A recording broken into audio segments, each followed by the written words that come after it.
जय भीम साथियों। बाबा साहेब डॉक्टर भीमराव अंबेडकर जयंती की हार्दिक शुभकामनाएं। आज है 14 अप्रैल 2025।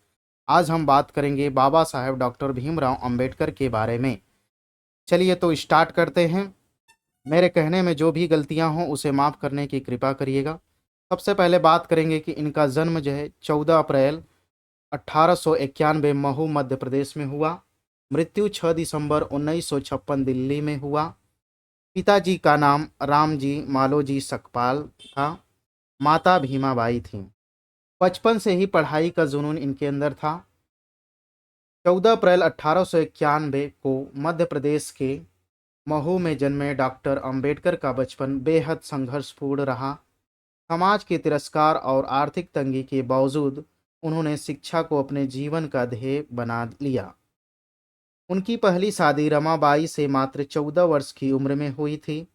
उन्होंने हर कठिनाई में उनका साथ दिया और पढ़ाई के लिए हमेशा प्रेरित किया। 32 डिग्रियों का कीर्तिमान। डॉक्टर भीमराव अंबेडकर बचपन से ही पढ़ाई में काफ़ी होशियार थे। उन्होंने एल्फिस्टन स्कूल से पढ़ाई की थी। उन्होंने बॉम्बे विश्वविद्यालय से अर्थशास्त्र और राजनीतिक विज्ञान में डिग्री प्राप्त की। डॉक्टर अंबेडकर ने कुल 32 शैक्षणिक डिग्रियां हासिल की, जो अपने आप में एक ऐतिहासिक उपलब्धि है। उनकी पढ़ाई का जुनून उन्हें भारत से लेकर अमेरिका और ब्रिटेन तक ले गया। कोलंबिया यूनिवर्सिटी से एमए और पीएचडी करने के बाद उन्होंने लंदन स्कूल ऑफ इकोनॉमिक्स से मात्र 2 साल 3 महीने में 8 साल की पढ़ाई पूरी कर डॉक्टर ऑफ साइंस की डिग्री हासिल की। यह डिग्री पाने वाले वह दुनिया के पहले व्यक्ति थे। सामाजिक योगदान।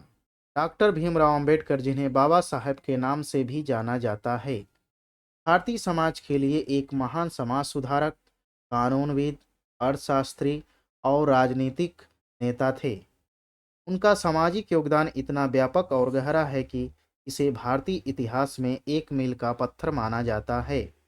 उन्होंने दलितों, शोषितों और वंचित वर्गों के उत्थान के लिए अपना जीवन समर्पित कर दिया। दलितों और वंचितों के लिए संघर्ष, जाति व्यवस्था के खिलाफ लड़ाई।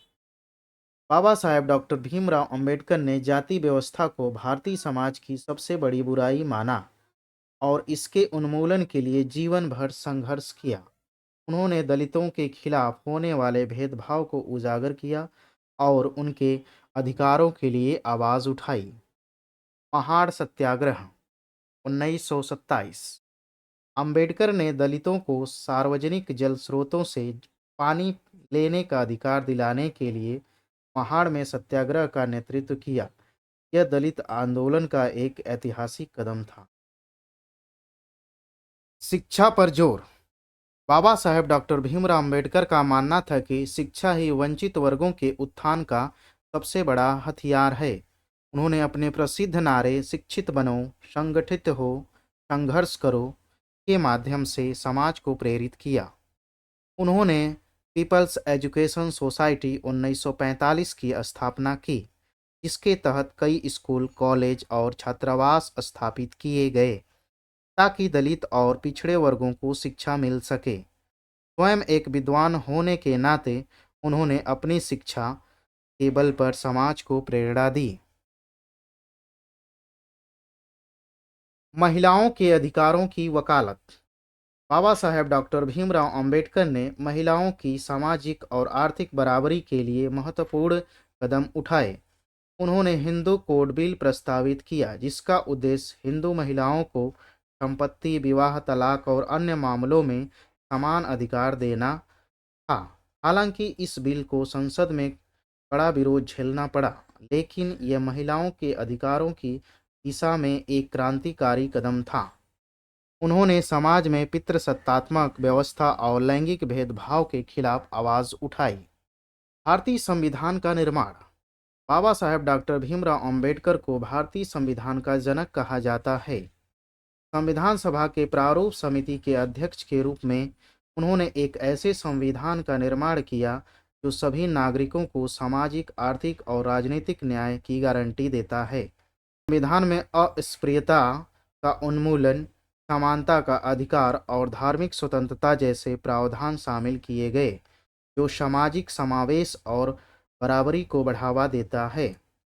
उन्होंने अनुसूचित जातियों, जनजातियों और अन्य पिछड़े वर्गों के लिए आरक्षण की व्यवस्था को संविधान में शामिल किया ताकि उन्हें सामाजिक और शैक्षिक अवसर प्राप्त हो सके।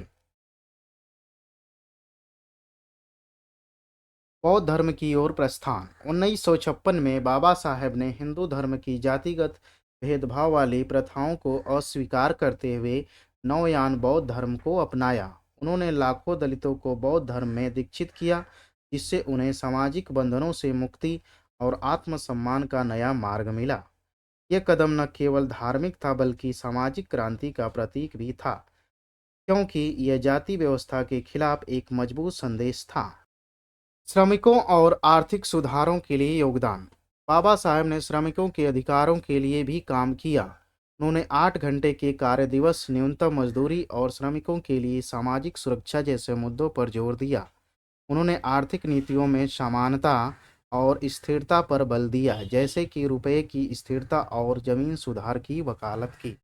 सामाजिक संगठनों की स्थापना। बहिष्कृत हितकारिणी सभा 1924 दलितों और वंचितों के उत्थान के लिए इस संगठन की स्थापना की।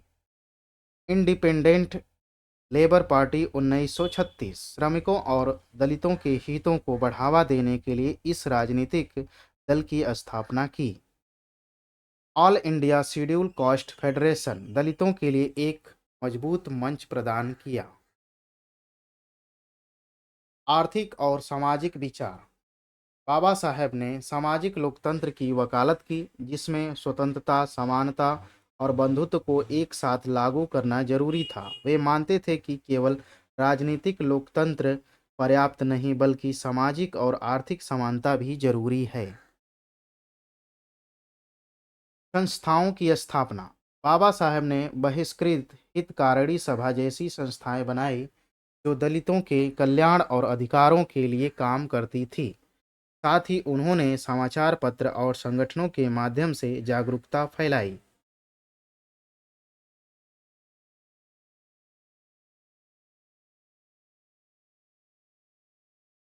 श्रमिकों और किसानों के अधिकार। बाबा साहब ने श्रमिकों और किसानों के अधिकारों के लिए भी आवाज उठाई। उन्होंने काम के घंटों को कम करने और श्रमिकों के लिए बेहतर परिस्थितियों की मांग की। बाबा साहेब का जीवन और कार्य सामाजिक न्याय और समानता की मिसाल है। उनके प्रयासों ने न केवल दलितों और वंचितों को सशक्त किया बल्कि पूरे भारतीय समाज को एक नई दिशा दी। उनका दर्शन आज भी लाखों लोगों को प्रेरित करता है। धन्यवाद। जय भीम।